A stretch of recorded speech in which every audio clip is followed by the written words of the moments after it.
DreamHack ASTRO Open is brought to you by ASTRO, Monster Energy, Corsair, Zowie, Intel, and Lenovo Legion.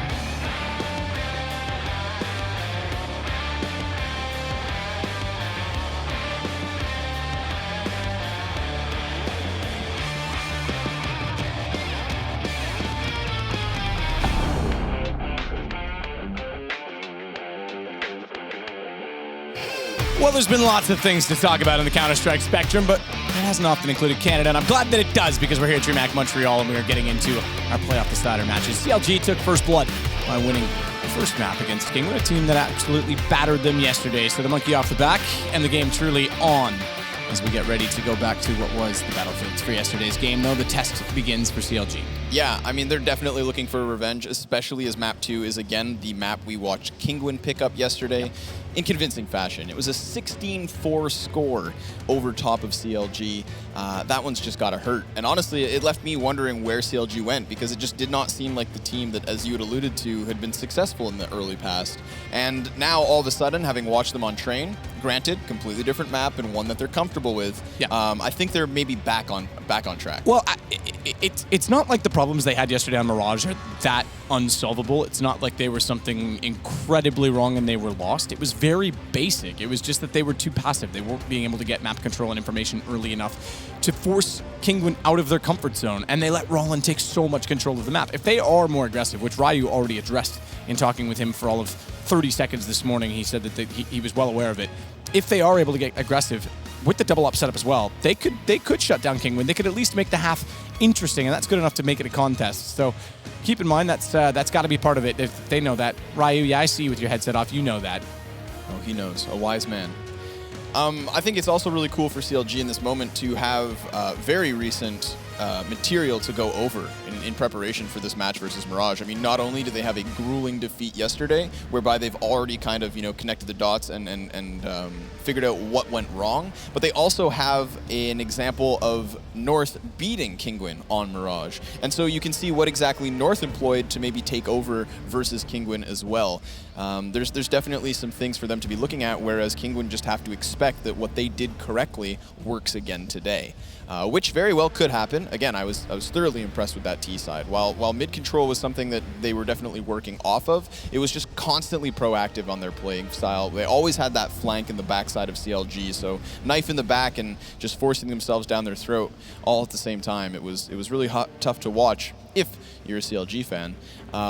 But again, even on Train, while Kinguin did lose ultimately, they were playing well. And that's what I expected from these two teams. I really thought that even with yesterday, it was going to be a kind of 50-50 mashup. So to now get a best of 3 between them, I'd actually love a decider. I think it's entirely possible, to be completely honest. I mean, Kinguin looks... It's not that they looked lost on Train, but they looked like they just weren't winning battles that they wanted to, and they didn't quite have as much of a plan as they did on this map. So, yeah. Again, I think CLG can foil that. I think if they get aggressive, I think if Kusta especially has the potential to go off, he's the player I kind of highlight strictly because of the position that he was playing on Catwalk. And a lot of the problem was that he would get to the cat corner or get to the ladder, and rather than try and take information toward window or peek to support the player at connector, he would get hesitant because of a single smoke. Too, I guess, cowardly almost. It seems a bit harsh to say, but that kind of sums it up. And because he then got caught out in the middle of Catwalk and had to play a reverse angle to support the player inside of B, it's a bit awkward. One of the gun rounds they did win, he did it right with the AWP and actually got back inside the site fast enough to catch them off on the window cross. But still, it's difficult if he's not going to be doing one or the other. You know what I mean? Yeah. He who hesitates loses, and you can't be 50-50. You can't be directly in between. Of course, speaking to the double op setup of CLG, we also have Rikke who will decide to pick it up, and I think that one of his strengths is that kind of aggressive op style. So maybe even if Kusta's unable to get the job done today, I would like to see him at least try. And then the worst case scenario is maybe just replace him with Rikke's positioning. I love to watch Rikke go for these kinds of ridiculous plays where he jumps from the windowsill onto the catwalk fence and then peers over top of those early smokes, because that's what Kinguin were really employing on their T side, was preemptive smoke grenades and just all across the board utility that really curbed the play of CLG. As you said, forcing Kusta back off of Catwalk, making him play scared, and the moment they would do those sorts of things, they were just able to take so much for it. So I'm actually curious to see if maybe CLG would rather start on the T side so that they can set the pace of this matchup. Of course, knife round not having been done as of yet. Yeah, there's some bots that somehow aren't being kicked in the config. Are you a player today? No, I'm not. I was. They restarted the server. I joined the spec slot. Okay. But bot Kevin is still here, and bot Vladimir and bot Rick. Vladimir likes to take an op and rush B. And what's Rick up to? Don't know. Don't know the guy. Nah, I never met him. I think they should put bots in the game named after the major winners. Yeah? Yeah, okay. I can get behind that. I mean, it's kind of like how the Stevo client would have bots of their commentators. Well, that's because all of their commentators were bots. So that makes sense. Careful, I work with one. Who, Launders? Yeah. I like Launders. His first event was ETS here in Montreal. Did you know? All right, I was actually waiting to crack this story out. Oh, great. The first time What I have I ever done? saw you in person was when you and Launders were sleeping on a classroom floor. Oh, casting God, that's LAN creepy. ETS. Yeah, that's creepy. So I remember back in the OG grind of Launders and Sadakist. Yeah, that was a real deal.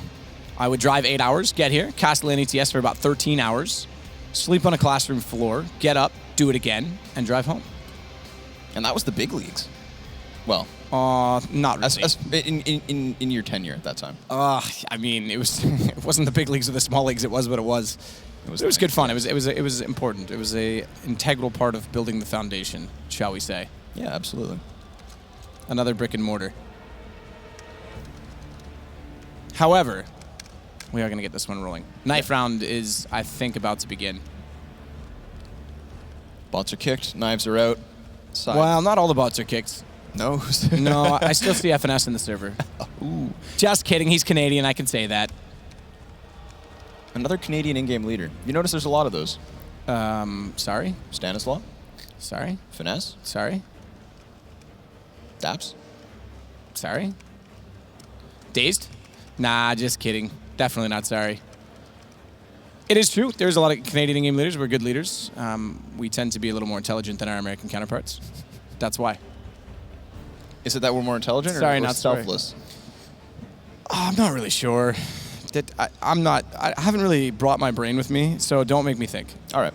I'll try to keep your thinking at a minimum. Knives now done. We're all done here. We're just ready to go. Everybody dot readying at the moment. We've got the 8-second countdown on screen. We've also got Cutler ready. As he stares deep into his screen. You should speed cast the knife. I heard that's what you do. I heard that's your thing. Once upon a time, Sadakist. Okay. Well, someday. It has to be on train. Oh, fair enough. And it has to be NIP versus, I can't even remember at this point. I can't even remember at this point. Because it was all about exist. No one else on the server mattered at the time. Do you know what's more fun than listening to us? Listening to us and winning prizes at the same time. Do you know how you can do that? I think it's through Sliver TV. That's correct. Sliver.tv to be exact. Head there. Win prizes. We'll see if CLG can win a series 2-0 against Kinguin. Starting on the CT side, they did win the knife. They chose it.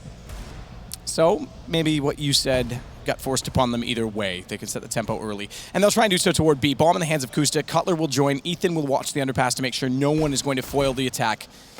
Okay, at the top of mid. FNS toward A. So slow pace. Play picks early on. Get information, but Bomb, remember, is toward B early. CLG seeking mid control with 3 players through the underpass, 1 to the top. And then that anchor over on ramp, that's Finesse with the frag. He could actually use that to soften up the target towards Ticket. But instead, Ethan on the cross just gets immediately popped by Mouse, who's still standing with a 3rd. And he wants the 4th, but Kusta stops him there. Rikke trying to control the jungle as the CT's near lineup, but it is just Kusta, and he's not long for this site. CLG, try as they might, have offered up the pistol.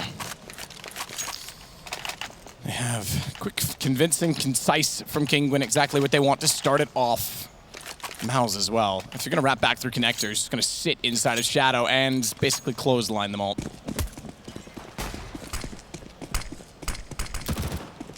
See if that's a trend, if Kinguin are going to be willing to give up mid that easily. I doubt it, but if they do, they have to be ready to do so. That's the problem as well with CLG. It's possible to give up mid and make it work.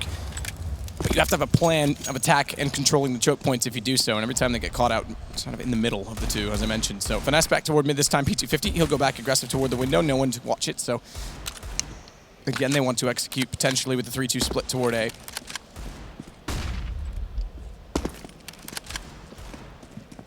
Sparrow to take the place of Mouse, sitting underneath that palace. And at least again, CLG will put those 3 players mid, so trying to maybe work the windowsill this time around, trying to flank back behind the jungle, which did cost them in that last one. But Rollin's wary of it.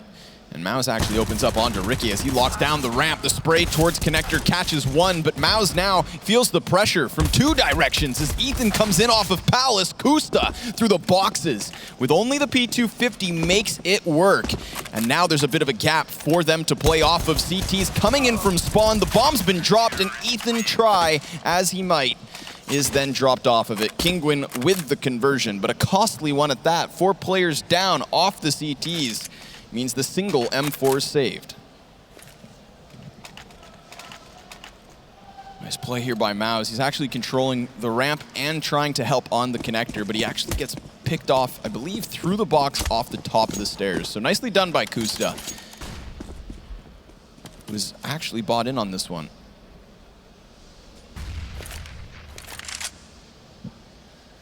Bought in, but interesting choice to do so. Levels out the playing field in terms of money, though, for Kenneth. So they're all in the same position. They'll all be relying on the loss bonus to buy in round 4. CTs with a single smoke forced off the map, forced out of the A site. Concede the plant and then have to do exchange with Kusta, who does have the AK, as we mentioned. So gets 1 kill, but goes down. That's easily recoverable because of the position. So Ethan with the armor will pick it up. And with the plant and the positioning being so far forward at CT, they had to go aggressive and commit to it to win the exchanges in order to hold the perimeter on post, and it's worked out. So now they have a real chance as Sparrow walks his way back toward the site. Rollin will hold off knowing that they've disappeared down towards CT, but baited in far too easy toward Ethan. And CLG strike back early and do so without investing a whole lot. They go down to $0, but without being out of position for the next round either way, and continue on with the AK-47. This is their chance to not only buy to make it 3-1, but make it 2-2 and take momentum in doing so. There was a very risky moment in that round where Finesse was actually sitting back to the side of Palace. He thinks he's watching T-spawn, but because of a bit of unlucky timing, Rollin's allowed to actually creep in from ramp, and had he skewered that bomb site, then the players towards CT all could have lined up, they all could have died. But the moment they feel that threat, they actually push forward, winning the duel, and as you said, securing a very strong perimeter to the after plant. Valiant attempt on the flank, and now they'll try to push into the B site. Kusta leads the charge, and just underneath him, Hyper on the lip of the ledge, stopping 2 until it is CLG to trade it back. Man advantage, but not the health. As 2 players tagged, Rollins sits on 18 health with a smoke and the flash. He's got a teammate elsewhere. Mouse still inside the market on that scout. Trying desperately, is he not, with that scout? Yeah, looking to soften up the targets. His teammate obviously only with the Deeg. But now the bomb is planted, so the retake's on, as is this flank. Well, you say that, but timing is kind of giving it away. That shot will as well, and I don't think they're really all that interested in... Okay, well, now they might be. I was going to say committing to it. You said soften up the target. This is an easy enough shot with the swing, but a good hold from Ricky. He was in the corner, just had to time and stagger the shots. Rollin misses the smoke. Round done. He'll save the armor for what it's worth, as well as the deagle. I was wondering if Ricky was going to do that sooner to try and catch him, but a little too late for that now. But Ricky was quite smart to not spray all of the ammo to wait for the player to peek in the corner. He just tapped away, waiting for him to walk out and into it. Knew it would only take 1 more bullet. 2-2. 2 guns carried over again, starting to build up a bit of a bank. Every time you kill 3 or more, though, it is a reinvestment of greater cost, so... Could have been more efficiently done from or handled from CLG. Definitely some costs towards the end there. Offering up control of the marketplace definitely allowed for the exit out. This round is more important, though, in the fact that it's just pistols. If they weren't as successful in keeping 3 alive last time, Cutler's going to go farming with the MAC-10. Fair enough, he can go down, that's fine. The rest need to be a little more tedious. Or I should say timid, I guess, in their approach. Cutler starts on, aids out, already spotted. He can run in, as I mentioned. He is the scout, he is the reconnaissance, and he's hopefully a magnet. Finds one kill, realizes there's one more toward the window, but he's cleared the innards of the site, and therefore they can start to approach the plant. Lost Kustin out. One rifle down. And with one rifle down, keep in mind as well, Cutler has to consider if he wants to continue being aggressive or be the one to go back to grab that gun instead and keep the reinvestment as low as possible. Of course, Kinguin taking with what remains over towards mid. They'd love to find an exit, and so grouping up actually makes sense here. They have 0 Kevlar to save over. It is just the Deagle and CZ. You can actually boost a man on top of the sandbags, allow for him to try and pry towards sight. You know they'll still be close. But instead, Mihu opts to play off of connectors, so desperately hoping someone heads their way. That is not the case. They actually re-engage, and with the USP at the distance, Mouse, well, he finds himself a headshot. A parting gift for CLG as they find their 3rd round of the board.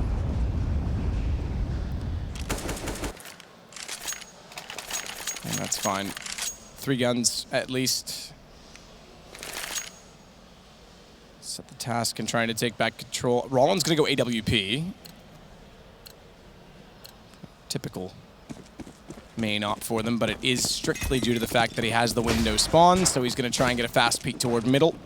Much to his chagrin, there will be no one waiting at the top box. Position, how do they transition the op back over? It looks like, based on position, I would expect to be on this for the entire round. Usually you'll go for a fast play, and then swap it back over. He gets caught out. Rollin, too ambitious to get back at the site and no communication. He walks directly into jungle with nothing to watch Palace. Mihu as well, taken out. Ricky has brought it back in, but smoked off. He might get one control to middle. They're gonna rotate Finesse back in that direction, and with a plant down, not for middle, all they have to do is contain the choke point, and Mihu will not be expecting this flank. So it's very well timed. FNS is going to wrap up this round quite quickly. Oh, okay. Fair enough. He still will. Not as quickly as I would have thought. Yeah, Hyper still has the opportunity to grab the op, though, so he will do so, and then retreat further back. Nobody going to be going for the hunt as of yet. Finesse could decide to push up Catwalk, but at this point, I think it'd be a good idea to just start to grow your own economy. Obviously, that one op can be so deadly, and you'd hate to run the risk. If they can get the funds for it, this T-side could really become something special. Kinguin back into economic despair. Entry from Ricky catching Rollin. Man mid-sight to follow suit. And that was all the corners cleared. Ricky could have stayed alive had he waited for his smoke to plume, but he offered Mihu his body. And Mihu took it. CLG with an op of their own. Kusta's got his hands on it. And again, Hyper, the sole op for the side of Kinguin. The sole gun, really. They will have 2 players on the Kevlar CZs. Mihu on the bare bones Deeg.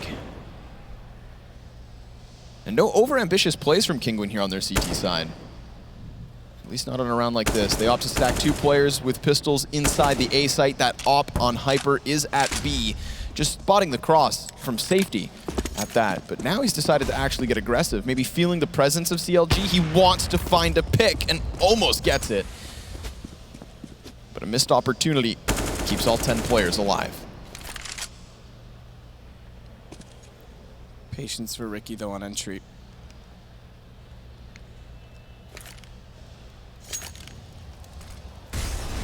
Trying to get information on the Kinguin side.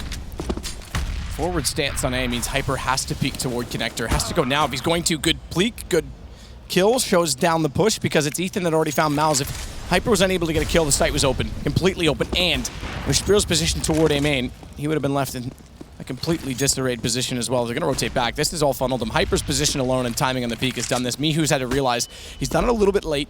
They're already going to be in the site by the time he gets to the window. Spiro takes out Ethan. It's Mihu to walk back in. Deagle only, plant in. Timing is such that he knows he's still on the site, but Ricky's got a better position. Kusta to hit Hyper, that could be round alone because AWP down on retake. Guns but no money, save for exits. CLG is going to pick up round number 5. Much, much better today. And T-side, okay, fair enough. We didn't get to see a lot of their T-side yesterday simply because their CT side was so underwhelming. This is clearly a more structured team.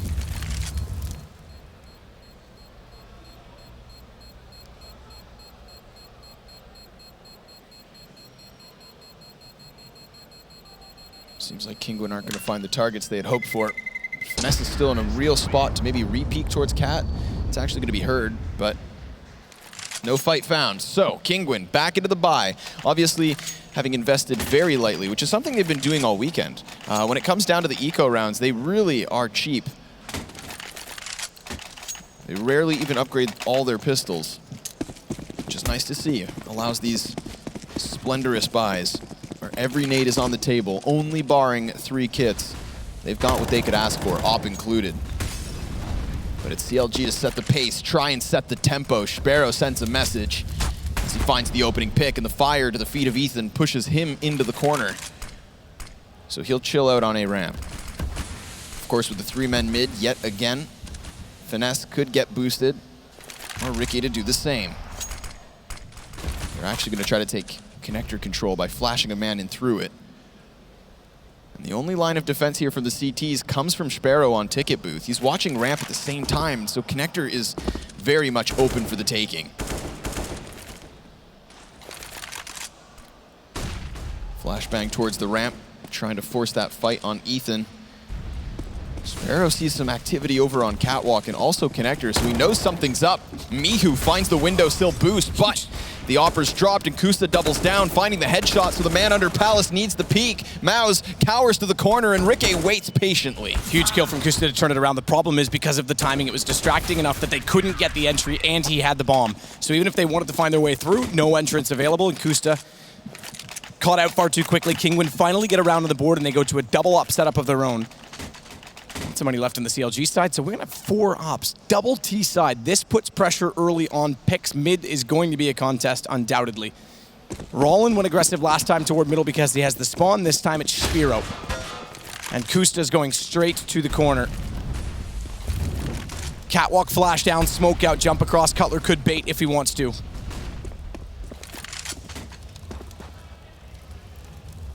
Spiro's thought better of it. He's actually gonna rotate this off. Couldn't find the mid pick. They give it up again. This is similar problems to what CLG was doing yesterday. They were too hesitant. Difference is at least they're expecting it and seem to be setting for it in a better fashion in that they leave Rollin to cover off the choke point. They have Mouse covered with the op toward CT. Remember there was a round yesterday where Ricky took the op underneath the balcony and it was reverse positioning because they weren't thinking far enough ahead. They got caught out in their own positioning and transitioning and got overwhelmed and overrun by Kinguin on entry. Flash in, well timed, good find. Ethan rolling down. Ethan continues up, but Spiro's posted. Doesn't have to worry about A main. Triple's got him covered, and he's got a teammate to watch it as well with a smoke out. Mausino just has to be considerate of Palace. Of course, that kill on Rollin removes the eyes from mid, so the bomb's actually been afforded some spacing on Cat. And Ethan, while he starts to hit up the A site, will lock the rotation there. You can see Hyper's still trying to watch this cross, and he actually spots the barrel of the gun. Jump baiting is Finesse. Didn't need to change off that position, but Mihu wants to go aggressive. Kusta has Hyper. Mihu, I think, overcommitted. If he'd let Spiro hold the angle and find the shot first, it would have caused hesitation for CLG, who are running out of time slowly but surely. And now it's going to have to be a save again. So substantial commitment from Mihu, but they were well in the sight, and he had no chance to get there in time. Again, that entire B-site collapse made possible because of the pick on Rollin. We had said how that mid control is something that Kinguin are now struggling with. How the tables have turned. And the moment that Rollin player is taken down from connector, bomb just creeps its way up Cat. Of course, Hyper, as you said, was posted on a great angle, wanted to watch the windowsill, and it's actually the fact that he re-peeks into window, Kusta being prepared for that, that then costs him his life. And Mihu inside the site, no one else out there to help. Best of luck, my friend. So, Kinguin, 2 players up at the end of that one. The cash is low. And the score is doubled here to the favor of CLG, 6-3. Great time for a pause. Interestingly enough, the first time we see the double op setup from either of these teams is in that last round, and they both pull it out simultaneously. Yeah, I'm not a huge fan of it T-side all the time. You know, if there's a reason for it, if there's an angle that's been struggling, there is entry points that you can obviously use it on every map, and especially Mirage, if you can get toward mid, if you can get toward A main. But it's not like they've been contested at A main, at mid, so there's not really any need for it. Either way, it's more important that they get the reset and CLG win the round with it. So they'll stick to it. but it could cost them. Fortunate pick to create gap and force rotation, though. That's ultimately what won them the round, so it has to go back to it this time. Ricky, aggressive with his, will go toward mid. This time we'll get the exchange we wanted. No smokes down, and Ricky wins it. Spiro's gone already. That's a better start for a double op setup. I know they won the last round, but that, of course, was not really a testament to the double op. This time, it could be if it comes down to that early pick. Yep, you're absolutely right. And I was hoping that Kinguin would maybe try to get that aggressive play towards mid, try to curb the control taken by CLG, but instead they take a bullet to the head and a loss in the form of Sparrow. Of course, right now, Kinguin then rotating to the 2-2, trying to push up into the apps, but it's over on the A site that forward players start to charge in, leaving Ricky over mid, looming with his op. Molotov to the bomb site as Ethan's fully blind. It's actually Cutler to catch the kill. Finesse jumping up, tries to create some space, further so, but it's Mihu off of CT spawn to actually find a frag, and now he's going to get aggressive yet again. He gets inside the site, and the op of Ricky over on mid, traded back by Hyper as Kusta continues on. So a 1v3 presents itself as the bomb is in. Behind the triple stack, as Hyper goes to the top of the stairs, he does spot that cross, so now he knows. And he's just got to figure out where else they are. Kusta, 6 points of health, and he's stuck inside the corner, first to fall. As Hyper continues on, he knows that Ethan's there, but it's Cutler to the backside with a spinal tap to secure the 7th round here in the hands of CLG. Force buy's been dealt with, and the economy of Kinguin's gone. This is a better call. Don't go back to the double up setup now of all times. If they keep them up, okay, obviously they're going to keep running them, but if they go down and you're going up against pistols, just get rid of them. Smart call. Kusta goes back to his. Fair play. And early B presence and pressure, at least the start of the round for CLG. No one going to be going over toward A main. They've been given control of mid, so why not continue to take it? No aggression from Kinguin. No Hail Mary from the pistols. No stack. No push. Bit more aggressive stance toward A main, but that's all.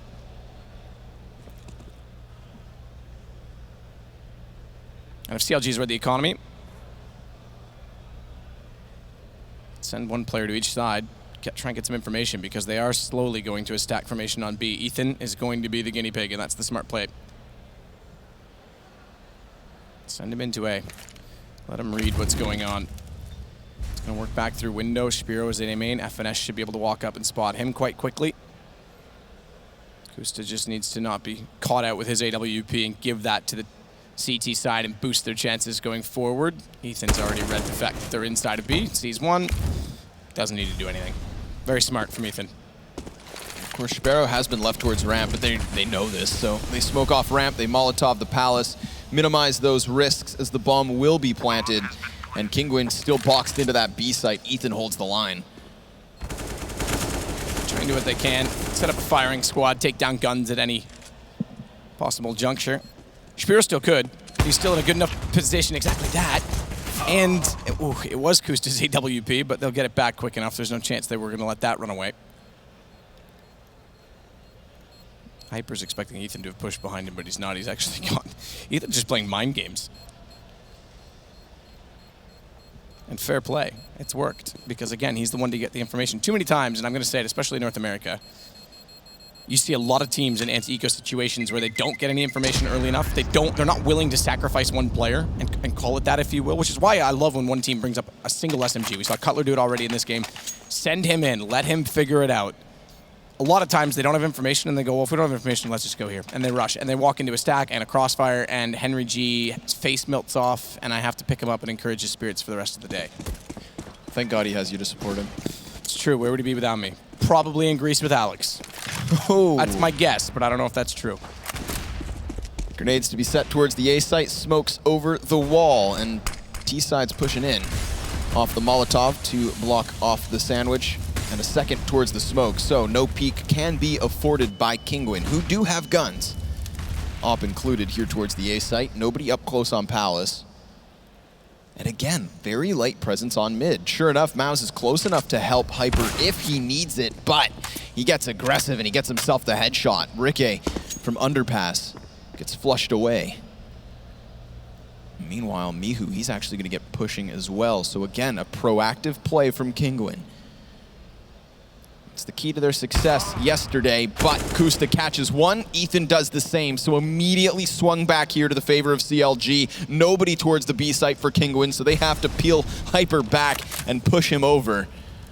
And seeing as CLG have 45 seconds to play with, 4 players still standing, and all the utility in the world, their options are open. Another crucial kill from Ethan over on the A site. That moves Mouse back in on the cross. He's able to trade it back, so now 2v3. Yeah, but FNS has the information based on that, so he's just going to circle around and hunt. And the other two just have to hold position and not get caught out by Hyper, which is easier said than done when a gun barrel shows. Doesn't realize it, but he had a chance to fire off both of them. Cutler responds. Has to go aggressive now. Mouse is caught in between two. Bit of a mouse trap, you could say, as he won't even get further than Cutler. Swings back out 9-3. Good find from CLG. They tried to wait. Fair play. A little bit far forward to do so, but they still recover. Again, nice plays by Ethan over towards that A site, just keeping Kinguin split, keeping them distracted, dissected even, as every single player will then eventually fall. But nice trade fragging by Kinguin. I mean, they do a good job of trying to stop those losses, keeping it only to the one-man advantage and nothing further. This round is one that should take CLG further into the realm of double digits, as it is yet again just pistols. Triple Deeg, double CZ, and very little Kevlar. At least they get ambitious. They push the player over towards ramp. That's afforded Mouse the opportunity to now pull himself back towards spawn and reallocate elsewhere. While the rest of CLG are playing incredibly passive, they've actually allowed Ethan to go back in for these kinds of plays. Whether it be fast, aggressive entries or these kinds of slow, smart plays, Ethan gets it done. And so does CLG. Mao's now the only man left. CLG is in such a good position in this game. I can't. Again, it's such a short adjustment, simple adjustment to fix what was going wrong for their CT side yesterday, and they look more apt to challenge on individual skill as well. So I think Kinguin's gonna have real trouble replicating the success they had on their T side yesterday. Flash timing slows Malzino just enough to allow Bomb to cross a bit more safely. Would have got there in time, but he might have been able to spray it down with the spam spot. We know it's common. His best chance, doing nothing until such time that he can be an element of surprise. No kit, so rule out a ninja, but might be able to keep them locked to the bomb.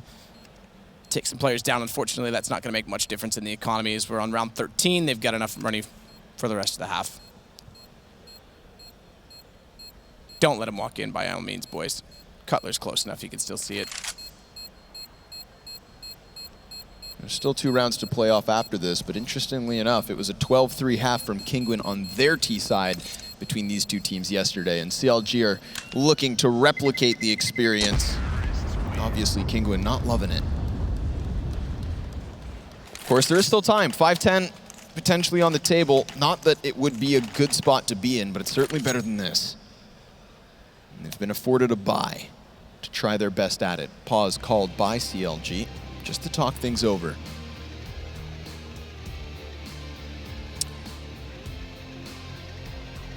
Attack call CLG. Again, they do so after winning a round with a heavy lead. This one I'm not, I guess, as confident in saying that it's about reading the economy because they've got so much themselves, but obviously it's nice to see the mentality is not to give anything to Kinguin. Remember that they were destroyed on their CT side yesterday, so a score of this magnitude could still be compensated for by Kinguin if that happens even remotely close to the same fashion again. But either way, back on their way, AWP for Spiro. He's gone toward A, he's gonna play A main, fast cross. Kusta could be sitting in the open, but the flash timing. Spiro crosses over, doesn't realize it, doesn't see, and Kusta walks immediately into the site. Follow up from Ricky gets Mihu down, and Spiro sits in the open, but still responds. If he had not been flashed, that could have been an easy pick toward A main, and not realizing it, he's flashed off again. Kusta drops with the op and takes him out. So a man advantage yet again afforded here by CLG. Smokes and flash continue to rain all across the site as the CTs now arrive, looking for that fight. Rollin Wants to walk through this, but Rikke, he forces the issue over towards the spawn. And he reads into the peak through the smoke. He taps last bullet to the head of Rollin. And Hyper, 1v3, is gifted a chance, but it's taken away. Kusta securing 11 rounds and keeping Kinguin at bay. They will be able to buy, desperately so. Full round loss bonus here to the CT's favor, but what favor is that when you've bled rounds this far? Forcing up, obviously, to the shotgun. Rollin has to be aggressive. Push Palace potentially with it. Actually, he's going to go 8 main. I would have almost preferred Palace because they haven't been putting a lot of pressure there. He might have been able to sneak out if they slowed down, which they have done so far. They're expecting a push, in fact. They're expecting Kinguin to go aggressive toward B apartments.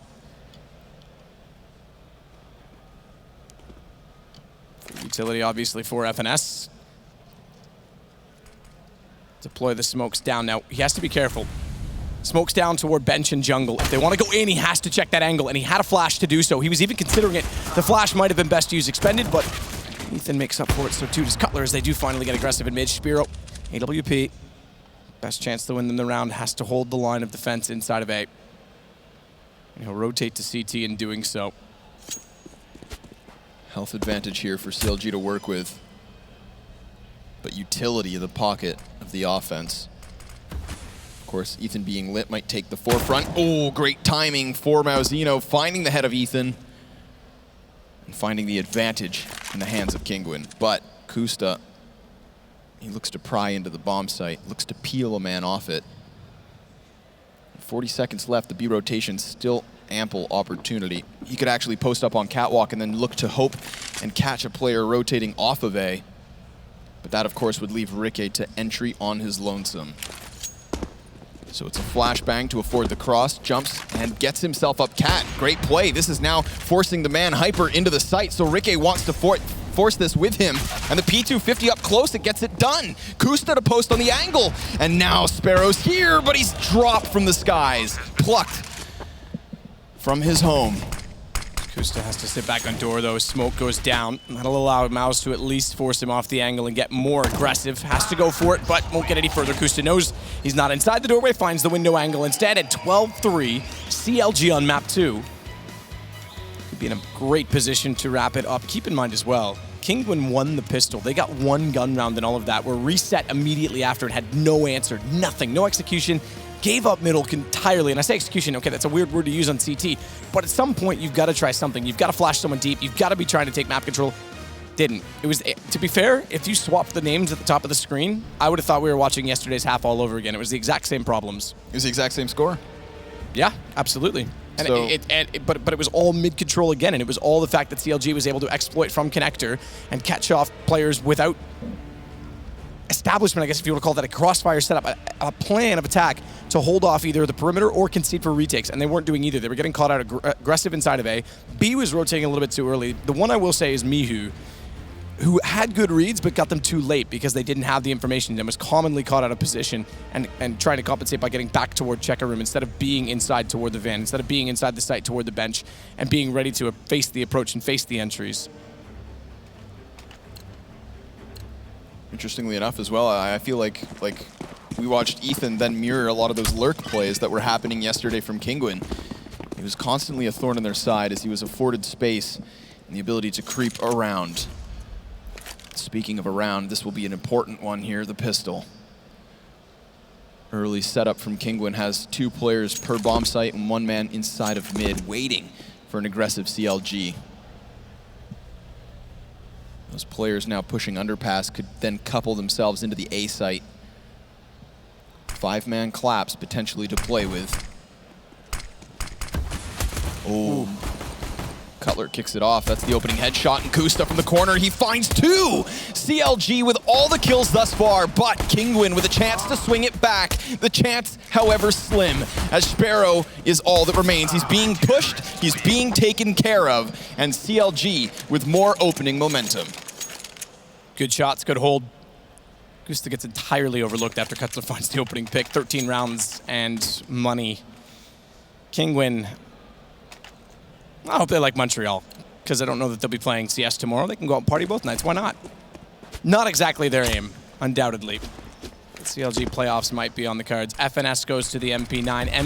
UMPs, excuse me, I should say, for 3 out of the 4 others. Kusta on the rifle. So the WP player going to the rifle early and gets absolutely annihilated by a great shot from Mihu on a deagle that will open mid again. Thankfully far enough range with the deagle that the gun not immediately recovered by Kinguin, and Cutler will rotate to watch window and make sure that it won't be easy to do so, I should say.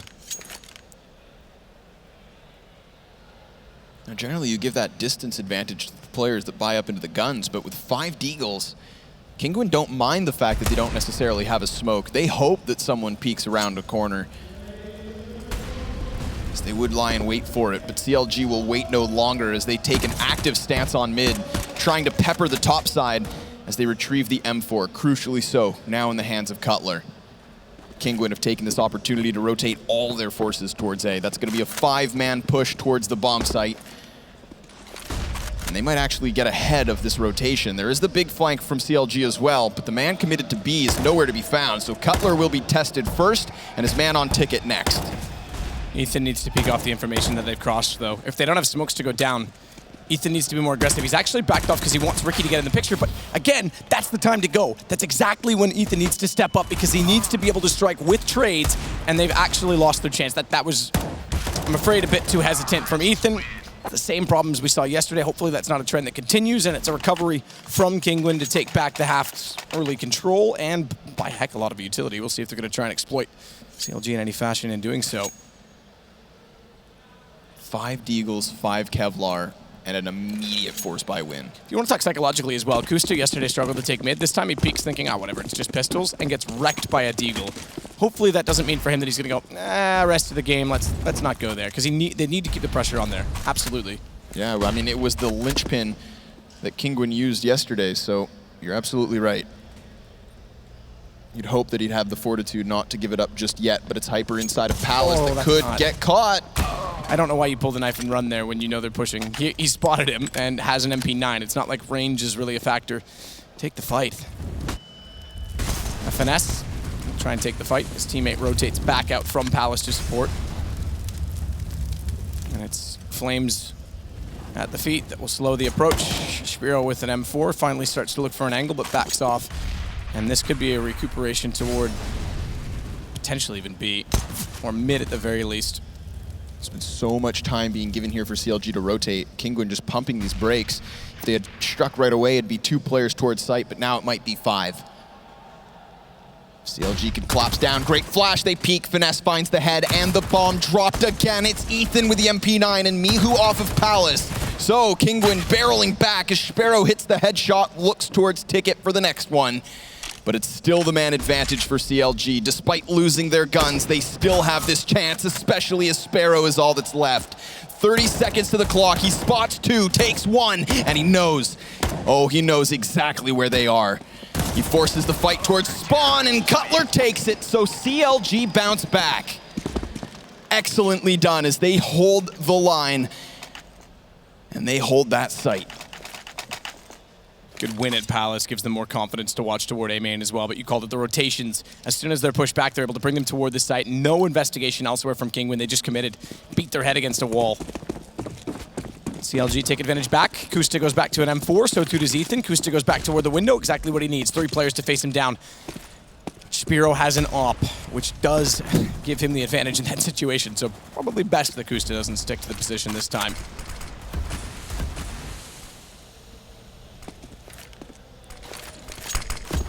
We've already seen Kinguin do much more with less.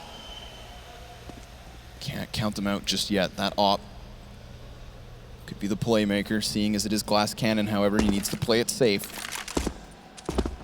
Allow for the AK and the Galil to push further up. Maybe even use these deagles like pawns and offer them for information. We saw the 5 deagle buy work out, so even those pistols can be quite deadly. But again, I wonder, mid-control just forfeited here to the favor of Kinguin.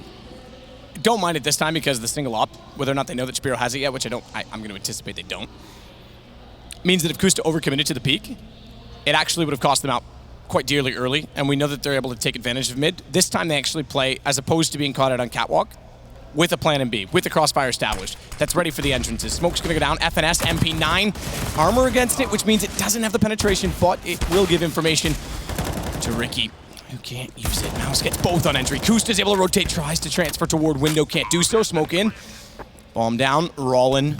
Bench position, has teammates to play off in the sight. Spiro being one of them in the window. Kusta trades back, has to effectively. Keeps the HP in a position that he can still work with it, but it's a 1 versus 3, and although they're bleeding, they have the angle, they have the cover, and Hyper has position on a flank.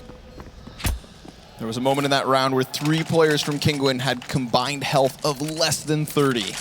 So easily those kills could have been swept under the rug, but that's not the case. Kinguin lock things down. Can't help but wonder that MP9 up close could have cost them. But well, it's more that the armor. I mean, it's the right approach to do so, but that had to be. Even if he doesn't find the kills, it needs to be traded back from bench. So the fact that Mouse gets both on entry just gives them no chance. It's all about retake at that point. They've got the weapons. It's an even situation, even with the pistols up, in that sense. But we trade rounds again, so we go 1-1-1-1. And Kinguin has control again. And control of middle to work with it. Flash in. Straightforward for Mihu to get position. Rollin has to be careful pulling an 8 in the open. That's not the best call, and it means Mihu's got to go in. Snap back, finds the 180 toward Catwalk. Fair play. He's still in the open, but no counter frag comes toward him, so he'll take all he can get. Just continue to gift him. Points the finger, and whoever he points at dies. Ooh, but Ethan, he comes out with 2! And now he's left on his own. It's only Sparrow left. Over towards the ramp. 30 health. And there it is. Great op shot. Re-peeks for it. Cuts down the Deeg. But CLG making Kinguin sweat, minimizing the advantage of at least winning rounds. The money has to be reinvested. And with such a lead for CLG, the economy is what they might need. Oh, what a sick flick. Pretty good for Mihu. Saves them as well, and trying to force in to control the economy, like you say early. Now CLG plays the long game. It's smart to do so. They've got time. Not get too zealous and eager. Train this out on 14 rounds for a while. Rollin seems to continue putting them there this time. Takes down Ricky. Cutler, though, swings back. Good trades. Position to his advantage. Not going to be able to do much with the guns because he can't get far enough to find them. He's pinched in from middle, so straightforward anti-eco in the end, despite Cutler trying to make it interesting. 14 rounds still for CLG, but that's half for that of Kinguin on 7. And they'll go to the AWP on Kusta. Now, does he get aggressive? He's got to spawn toward A. 3 options. A main, bypass it to get to connector and peek the corner on mid. Or Palace, and it's going to be A main. He's going to, flash off. Flash off immediately changes his attention toward connector. He has not had the AWP in that position over the course of 2 days that we've seen them on this map against Kinguin. And better still, rather than being passive, he was too passive yesterday. That's perfect. Much, much better from Kenneth. An immediate reward for his aggression. Smokes off Palace, allows for the cross back towards the window, maybe looks for more. There's actually not much to find as the rest of Kinguin still play patient. They're now pushing their way towards the B apps. Mihu prying towards middle. But no further fights are found. I mean, this is an aggressive play from CLG on ramp. That locks down a nice piece of map control. They can allow 2 players to just sit back on B passive. They don't even have to peek towards Van for that info, seeing as it is the 5v4. Of course, mid could always still be the issue, as Mihu is afforded space to play, but Ricky on the other side of the sandbags. Op shot missed by Kusta. That allows the cross, but he follows back with one that connects, and then he gets hit off of Cat, where Ricky has dropped, so he's gonna have to hold it. And through the smoke, he knows there's another man up close on the bomb. He buys his time for the teammates to arrive. 3v2. Yeah, that's the problem. He had this back to the smoke, and Mouse knew he was there because he couldn't get out of the position. So immediately Mouse strikes. Smart to do so because he has to on his own, has to get these down and isolate the players remaining, but no anticipation for Ethan on the flank. Kusta got lucky, by the way. The shot from Catwalk went through his teammate, clipped the boards, and hit him in the head. If that was a clean headshot done, he was out of it. It would have been a collateral immediately.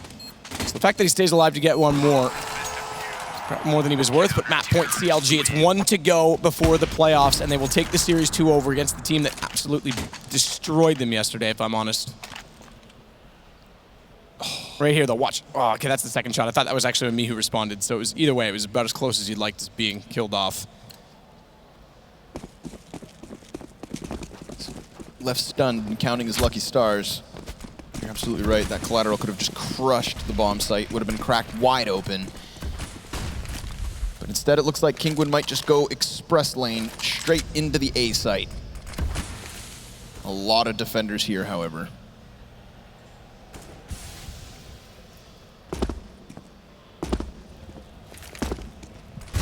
Cutler. No smoke down in front because they don't have it. Forced off by flashes and flames, but FNS. He steps back up from Sandwich, and as they get low, he's going to try and work his way back onto the balcony. Stay alive, that's good enough. Just be a pest at this point because it's the double ups that need the distractions. They need to be baited back in, and it's all suddenly under Ricky. Small gap, but the bomb does not need to cross. They know they've got coverage towards CT. And double AK means pressure on the shot. Shot now rings out, which means position given away. Nade actually bounces the wrong direction, so no luck on his side. Kinguin take it around and keep it alive. Another one, still not a single consecutive round here for CLG. Because of that successful first half, they've bought themselves enough time to get back into the buys. Small curb purchase this time around. Double CZ, the Deeg, and Zeus for Ricky.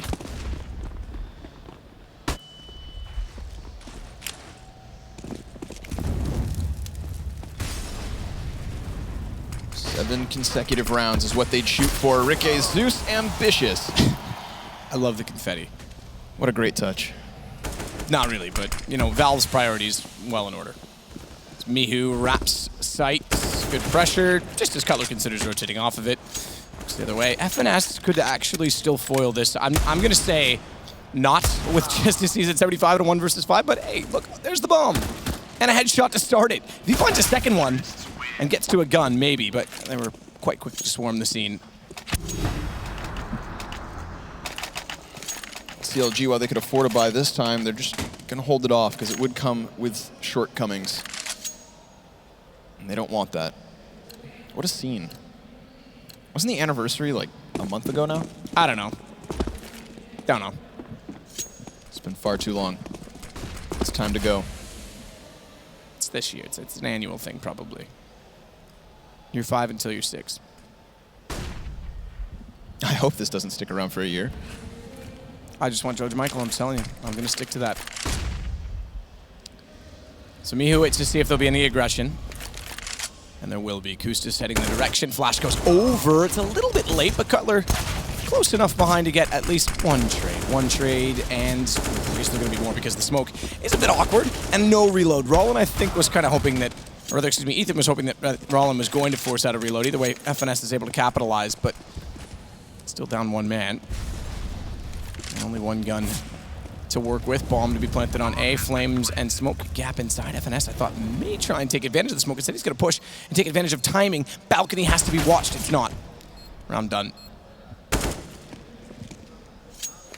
Just Ricky. No real chance.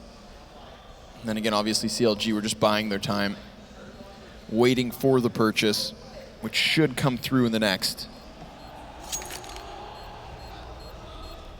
$2,400 is going to give them all ample buys.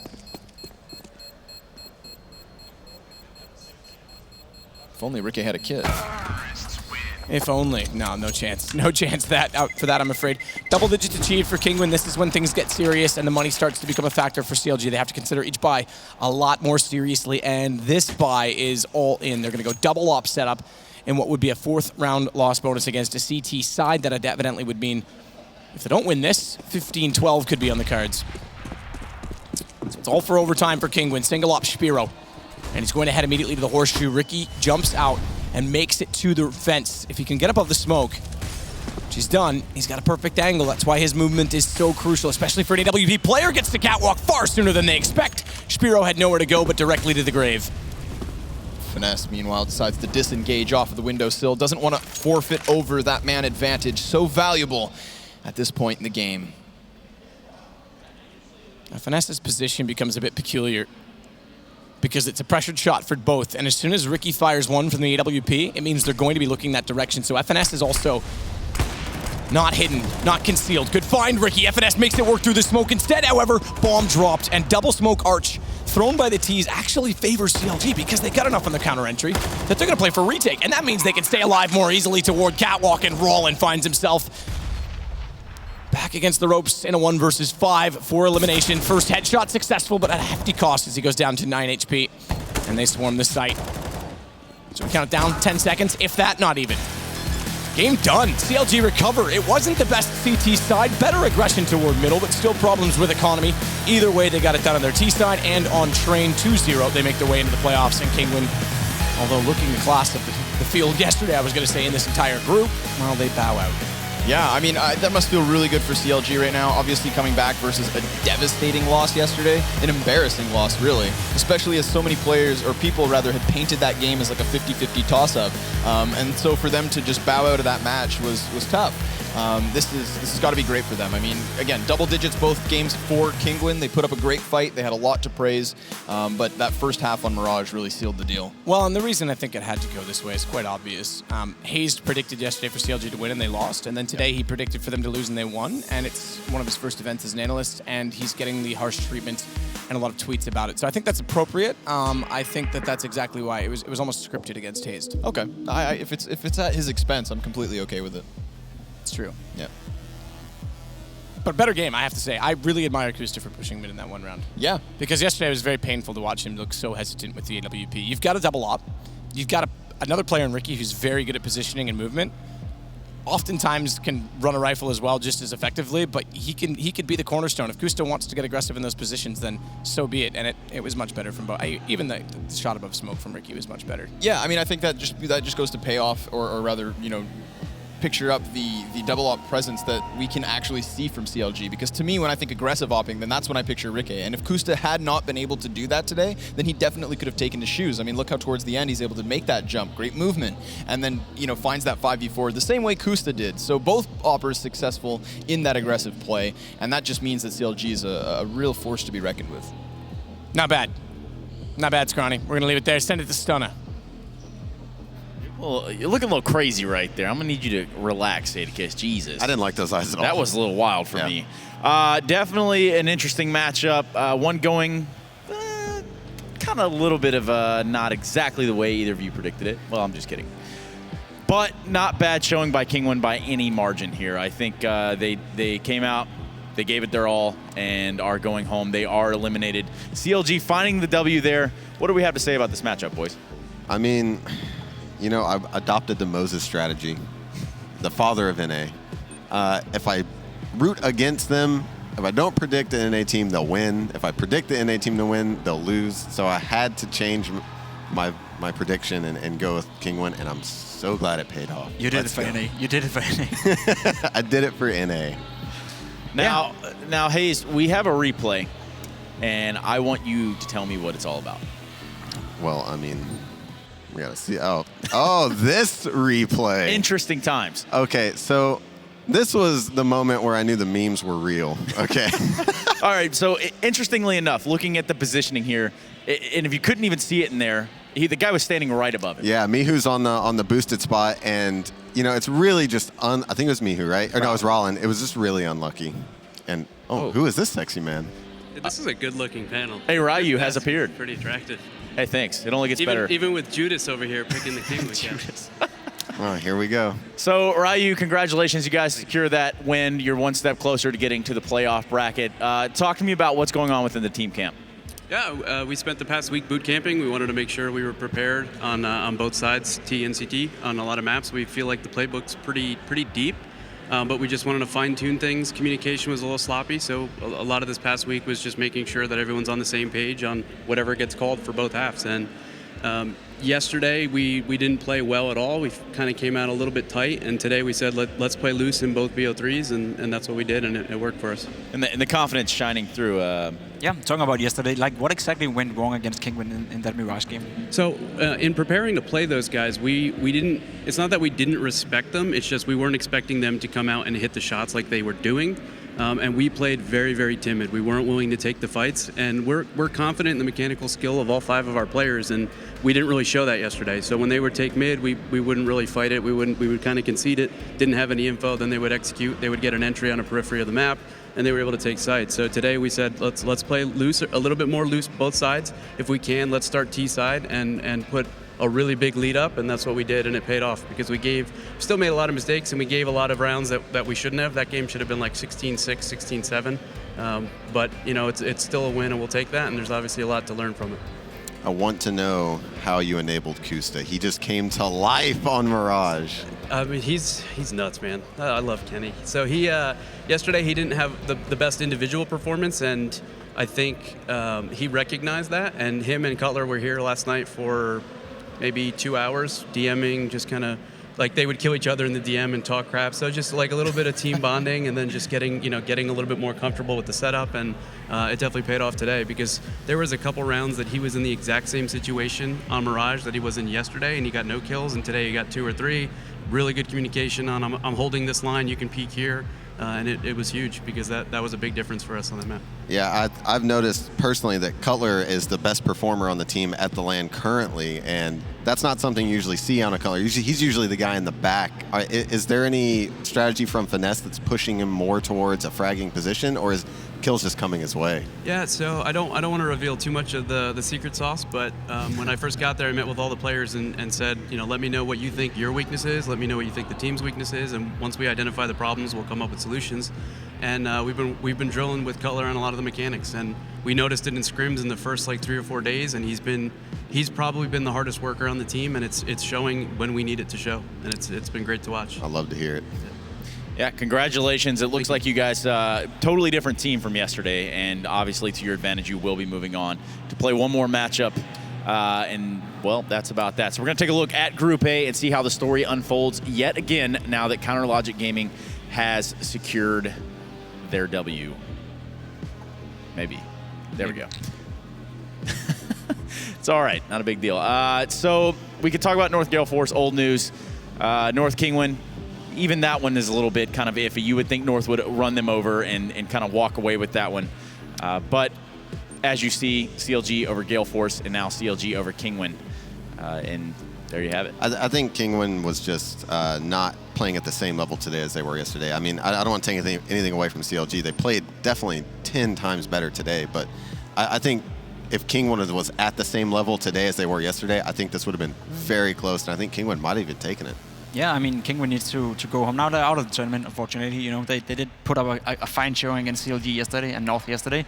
But if you look at it, it was pretty much only the T-side on Mirage who succeeded at this event. The T-side against CLG was phenomenal. The T-side against North was pretty good as well. And they didn't get to play the T-side today because CLG was just owning them on their CT side, So it's been rough for Kinguin, If you look at it, they only pretty much performed on the T-side Mirage. So they definitely had to go home and look at the CT side and finish that map off, So you have like a secure win when you go into these best of threes. So that match is pretty clear-cut in terms of it's evident that confidence will take teams and players to new heights. I mean, seeing the CLG today versus the CLG yesterday and what they're capable of doing, it speaks for itself. Yeah, absolutely. And I do want to touch on Kinguin just a little bit on Train. I think this would be a good demo to go and watch their T side because I think they realized maybe too late into their T half that the A bomb site was the only site that was working for them. It's the one that was the most vulnerable. Ethan on inside was just destroying them. They were playing. He's one of the best inter players I think in North America. And I think if they go back and watch and they really analyze it and say, hey, we need to start realizing what bomb sites we need to hit sooner in the half, it would really go a long way for them because they just got slaughtered going B. Well, we are going to be going into our last elimination matchup of the day, which will be Cloud9 versus Luminosity. But before we get there, I want to go ahead and let you guys know about a little website called sliver.tv. Go ahead and head over there, cash in, get those coins for watching these matches right here at DreamHack ASTRO Open Montreal. And in fact, you can start by doing the next matchup. That will be Cloud9 versus Luminosity. We'll be right back after this break.